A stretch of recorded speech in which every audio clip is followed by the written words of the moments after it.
এই এখন যে ব্যায়ামটা দেখাবো সেটা 2 in 1, আপনার একটা ব্যায়ামই দুটো কাজ হবে। একটা হচ্ছে আন্ডার আর্মস ফ্যাট কমাবে আর হচ্ছে বেলি ফ্যাট কমাবে। তো শুরু করা যাক।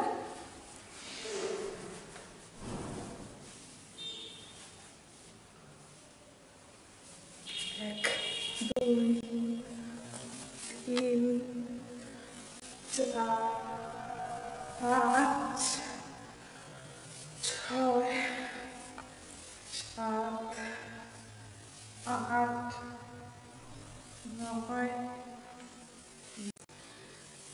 10, 11,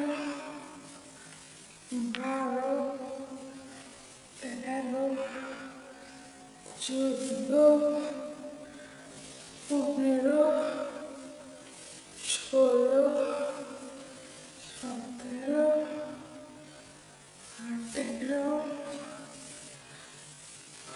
19,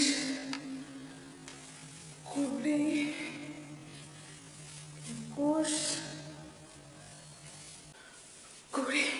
বন্ধুরা, এইভাবে আপনারা 5 সেট করে করবেন 20 বার করে। দেখবেন আপনাদেরও বেলি ফ্যাট এবং এক্সট্রা যে ফ্যাট আছে আন্ডার আর্মসে সেটা কমে যাবে।